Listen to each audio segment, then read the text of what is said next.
त्यातून एकदाच येणारी राखी पौर्णिमा. संध्याकाळी कापुरासोबत जाळा ही एक वस्तू 7 पिढ्यांची दरिद्रता आणि पितृदोष कायमचा नष्ट होऊन जाईल. श्रावण पौर्णिमा म्हणजेच नारळी पौर्णिमा आणि राखी पौर्णिमाचा हा अत्यंत दुर्मिळ योग असतो आणि सिद्धी योग मानला जाणारा असतो. हा पवित्र सण या दिवशी साक्षात माता लक्ष्मीला पृथ्वीवर भ्रमण करत असते आणि ब्रह्मांडात सकारात्मक ऊर्जा जास्त प्रकारे असते.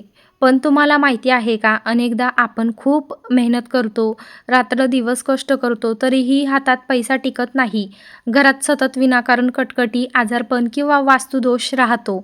याचं मूळ कारण आपल्या वास्तूत साचलेली नकारात्मक किंवा ऊर्जा, पितृदोष असू शकतो. म्हणजेच उद्या आहे राखी पौर्णिमा. संध्याकाळी घरातील सर्व नकारात्मकता आणि दरिद्रता कायमचं धुवून काढण्यासाठी प्राचीन शास्त्रामध्ये सांगितलेला हा एक अत्यंत शक्तिशाली कापूर होम याचा उपाय मी आज तुम्हाला सांगणार आहे. हा उपाय केल्यानं घरातील नजरदोष, आजारपण आणि पैशांची टंचाई कायमची दूर होऊन जाते. घरामध्ये अखंड लक्ष्मीचा वास राहतो. हा उपाय संध्याकाळी करायचा आहे. 6 वाजल्यापासून ते रात्री 12 वाजेपर्यंत तुम्ही केव्हाही करू शकतात. सर्वात आधी तर संध्याकाळी तुमच्या घरातील मुख्य प्रवेशद्वार उघडं ठेवायचं आहे. तुम्हाला तिथे तुपाचा दिवा लावायचा आहे, जेणेकरून माता लक्ष्मी आपल्या घरामध्ये आकर्षित होईल. त्यानंतर आपल्या देवांसमोर एक आसन टाकून बसायचं आहे.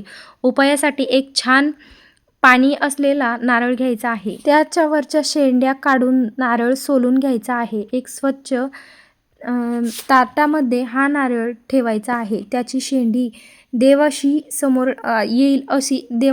येईल अशा पद्धतीने तो देवासमोर मांडायचा आहे. आता या नारळावर 3 अखंड लवंग आणि 1 भीमसेन कापुराची वडी ठेवायची आहे. कापूर प्रज्वलित करून ओम श्री महालक्ष्मी नमो किंवा तुमच्या कुलदेवतेचा मंत्राचा जप करायचा आहे. पहिली कापूरवडी संपत आली की लगेच दुसरी कापूरवडी टाकायची आहे, तिसरी टाकायची आहे. अशा पद्धतीने एकामागे एक 7 कापूरवड्या त्या नारळावरती ठेवून जाळायच्या आहे. शेवटची कापूरवडी जाळत असताना ताट उचलायचं आणि संपूर्ण नारळाचा धूर आपल्या घरातील प्रत्येक खोलीमध्ये आणि कोपऱ्यामध्ये फिरवायचा आहे. हा धूर फिरवताना पूर्ण मन मोकळ्यापणाने महालक्ष्मीच्या मंत्रांचा जप चालू ठेवायचा आहे.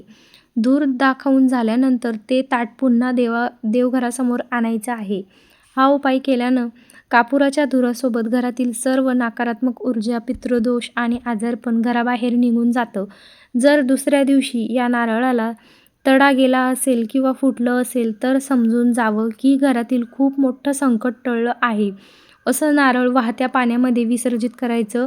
या उपायासोबतच उद्या म्हणजेच नारळी पौर्णिमेच्या संध्याकाळी तुळशीजवळ हळद आणि दूध मिसळून पाणी अर्पण करायचं आहे. तिथे तुपाचा दिवा नक्की लावायचा आहे आणि अत्यंत प्रभावी हा उपाय आहे.